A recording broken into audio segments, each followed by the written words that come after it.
안녕하십니까. 조경구조 페이지 131쪽 기본구조의 역학의 나 외응력의 종류부터 설명하겠습니다. 먼저 외응력의 개념입니다. 보의 하중이 작용하면 각 지점에 반력이 생기고 이 하중과 반력이 균형을 이루어 보는 정지됩니다. 이때 보 내부에는 하중이나 반력에 저항하는 외응력이 생깁니다.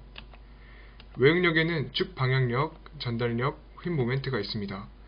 축 방향력은 단순히 압축 또는 신장하려는 힘입니다. 전달력은 부재를 전달하려는 힘이며 휨 모멘트는 부재를 휘게 하는 힘입니다. 일반적으로 연직교 하중만이 작용하는 보에는 전달력과 휨 모멘트만이 생기고 기둥의 축 하중만이 작용하는 경우에는 외력의 연직교 방향에 대한 불력이 없으므로 축 방향력만이 생깁니다. 앞으로 보의 외응력 계산하기 위해 몇 가지 기본 전제를 깔아야 합니다. 먼저 힘의 방향에 있어 위와 오른쪽은 플러스로 아래와 왼쪽은 마이너스로 가정합니다. 회전에 있어 시계 방향은 플러스로 반시계 방향은 마이너스로 가정합니다. 휨 모멘트에 있어서 힘이 보의 위에서 작용하면 위 그림과 같이 부호가 결정되며 반대로 힘이 보의 아래에 작용하면 위 그림과 같이 부호가 결정됩니다. 첫 번째로 한 개의 집중하중이 작용하는 단순보의 계산에 대해 알아보겠습니다. 반력, 전달력, 휨 모멘트 중 반력을 먼저 구해보겠습니다. P점에 힘이 가해지면 P점에 저항하는 값인 반력이 생기는데 이 힘들의 모든 합은 0이 돼야 합니다. 이때 P는 위에서 아래로 힘이 가해지기 때문에 마이너스이고 반력은 아래에서 위로 향하기 때문에 플러스가 됩니다. A점을 기준으로 했을 때 RA는 이동거리가 0이므로 x 곱하기 0을 해줍니다. A점으로부터 두 번째에 있는 P점은 A로부터 A만큼 떨어져 있으므로 A를 곱해줍니다. 이때 힘이 아래로 작용하기 때문에 마이너스를 붙입니다. RB는 아래에서 위로 힘이 작용하기 때문에 플러스이고 길이 L을 곱해줍니다. 다음은 전달력입니다. 전달력은 물체 안의 어떤 면의 크기가 같고 방향이 서로 반대가 되도록 면을 따라 평행되게 작용하는 힘으로 앞에서 구한 RA와 RB의 힘을 말합니다. AC 구간에는 RA라는 힘이 작용하고 CB 구간에는 RB라는 힘이 작용하게 됩니다. 따라서 앞에서 설명한 것처럼 C점, 즉 전단 지점을 기준으로 왼쪽은 플러스가 되고 오른쪽은 마이너스가 됩니다. 다음은 휨 모멘트입니다. 휨 모멘트란 외력에 의해 부재가 휘어지게 하는 힘을 말합니다. 휨 모멘트는 전달력이 0인 위치에서 최대가 되는데 C점에서 전달력이 0이었으므로 C점에서 휨 모멘트는 최대가 됩니다.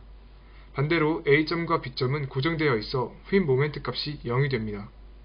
따라서 휨 모멘트의 최대값은 반력인 RA 곱하기 C까지의 거리인 A가 되고 이 식의 값을 대입하면 L분의 AB 곱하기 P가 됩니다. 이제 134쪽 예제를 함께 풀어보겠습니다. A가 4, B가 2일 때 그 사이에 1.2톤의 무게가 가해질 때의 단순보 계산을 풀어보겠습니다. 일단 모든 힘의 합은 0임을 적용하여 A점을 기준으로 해주면 RA 곱하기 0 마이너스 1.2 곱하기 4 플러스 RB 곱하기 6은 0이 됩니다. 식을 정리해주면 RB는 0.8톤이 나옵니다. 여기서 B점을 기준으로 식을 다시 세워도 되지만 RB 값을 구했기 때문에 F는 0식에 RB 값을 대입해줍니다. 대입하여 식을 정리해주면 RA는 0.4톤이 나옵니다. 다음은 전달력을 구해보겠습니다. 전달력의 값은 각 반력의 값에 부호를 붙여준 것으로 C점을 기준으로 왼쪽은 0.4톤이고 오른쪽은 0.8톤이지만 부호를 신경써서 오른쪽은 마이너스 0.8톤이 됩니다. 다음은 휨 모멘트의 값을 구해보겠습니다. 휨 모멘트는 전달력이 0인 위치에서 최대가 되므로 C점에서의 값이 휨 모멘트의 최대값이 됩니다. 또한 양끝점에서의 값은 0이 됩니다.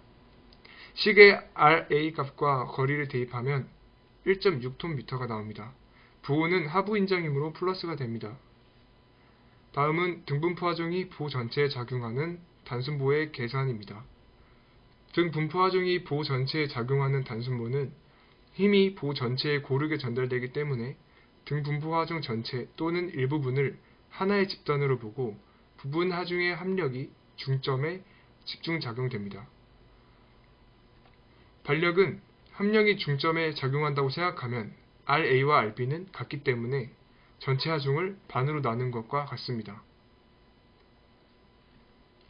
전달력은 1참수로 나타내게 되는데 식은 이렇게 되지만 너무 어려우니 예제를 보면서 쉽게 설명하도록 하겠습니다. 교과서 136페이지의 예제입니다. S는 전달력의 약자입니다. 전달력 A는 RA의 힘만큼 반력의 방향으로 올라갑니다. 하지만 위에서 아래로 작용하는 힘과 가까워질수록 아래로 작용하는 힘의 크기가 커져서 점점 내려가다가 힘이 작용하는 점에서 0이 됩니다. 그렇게 계속 위에서 아래로 작용하는 힘에 의해 내려가다가 RB의 힘만큼 또 올라가게 됩니다.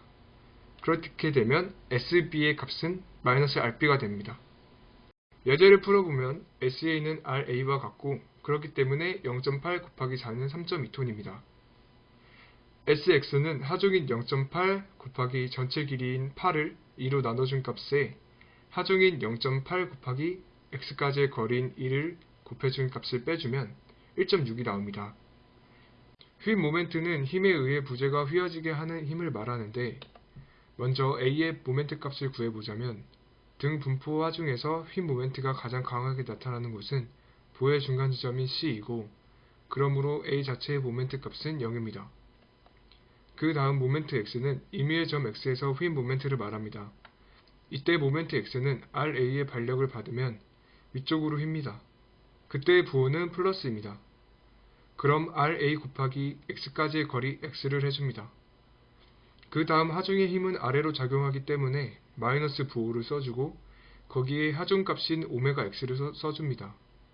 그런 뒤 X가 받는 힘까지의 거리인 2분의 X를 곱해줍니다. 그렇게 하면 2분의 오메가 L 곱하기 X 마이너스 2분의 오메가 곱하기 X제곱이 됩니다. 그 다음 가장 큰 모멘트인 모멘트 맥스는 전단 지점인 C 부분에서 일어납니다. 그렇기 때문에 2분의 오메가 L 곱하기 X 마이너스 2분의 오메가 곱하기 X제곱에서 X의 값에 2분의 L 값을 대입하면 8분의 오메가 L 제곱이 나옵니다. 다음은 예제를 풀어보도록 하겠습니다. 교과서 136페이지의 예제입니다. 모멘트 A는 앞서 말씀드렸듯이 0입니다. 모멘트 X는 식에 대입해보면 2분의 0.8 곱하기 8 곱하기 2 마이너스 2분의 0.8 곱하기 2의 제곱입니다. 그래서 답은 4.8m톤입니다. 모멘트 맥스는 앞서 설명한 식으로 8분의 오메가 곱하기 L 제곱이 나왔던 것에 대입하면 8분의 0.8 곱하기 8의 제곱으로 6.4m톤이 나옵니다. 모멘트 B는 등 분포 하중이기 때문에 A의 값과 같습니다. 다음은 캔틸레버 보입니다.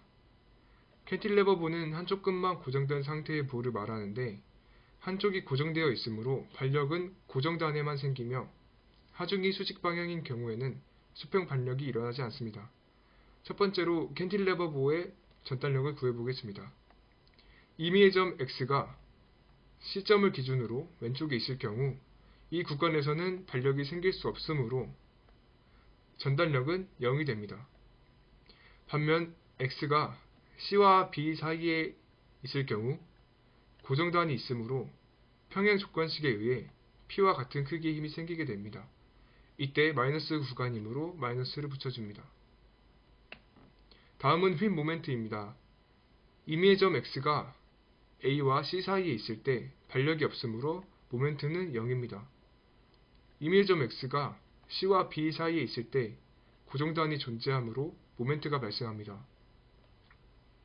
이때 최대 모멘트는 고정단인 B점에 생기는데 힘과 거리에 비례한 P 곱하기 P 값이며 부호는 마이너스가 됩니다. 다음은 캔틸레버 반력을 구해보겠습니다.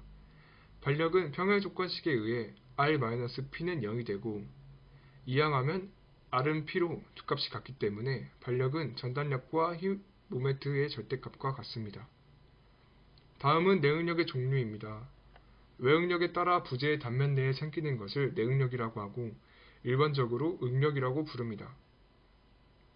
내응력의 종류에는 비틀림 응력, 압축 응력, 인장 응력, 전단 응력, 편심 응력, 장주 응력, 힘 응력이 있는데 나머지는 단어에 의해 추리가 가능하다고 생각하고 낯선 단어인 편심 응력과 장주 응력을 설명하겠습니다.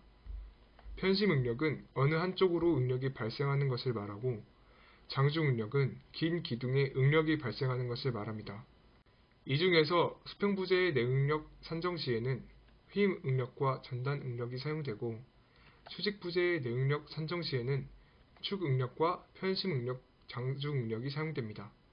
교과서에는 열 응력이라고 적혀있지만 비틀림 응력이 맞는 것입니다. 기둥은 축 방향으로 압축력을 받는 부재입니다. 기둥은 장주와 단주로 나뉘는데 장주는 기둥의 길이가 어떤 한도보다 길어지면 압축으로 파괴되기 전에 기둥이 구부러져 재료의 압축 응력보다 작은 응력으로 파괴됩니다. 이 현상을 자굴 현상이라고 합니다. 나무젓가락을 유압 프레스로 누른다고 생각하시면 이해가 쉽습니다. 단주는 굵고 짧은 기둥으로서 압축 하중이 작용하여 주위가 부풀고 눌려 압축 파괴됩니다. 이 현상을 압축 파괴 현상이라고 합니다. 완벽하게 밀폐된 콜라겐을 유압 프레스로 누른다고 생각하시면 이해가 쉽습니다. 장주에 대해 더 알아보면 실제 기둥의 길이는 이론상 길이인 좌굴장과 다릅니다. 실제 계산에 사용되는 것은 기둥의 이론상 길이인 좌굴장입니다. 좌굴장은 길이가 길수록 심한 좌굴이 일어납니다.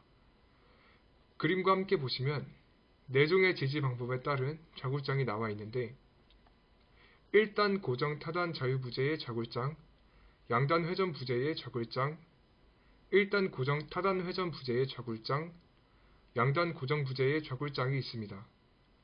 그 중에서도 양단 회전 부재의 제장을 기준으로 다른 담부 조건의 좌굴들을 따지기로 했습니다. 1단 고정 타단 자유부재는 좌굴장이 부재의 실제 제장의 2배가 되므로 좌굴에 대하여 가장 약한 형태이고 양단 고정 부재는 좌굴장이 실제 제장의 반이 되기 때문에 좌굴에 대한 저항이 가장 큰 형태입니다. 4종의 기둥에 하중이 작용할 때에는 A, B, C, D 순서로 강하게 되고 위식은 암기하는 것이 좋습니다.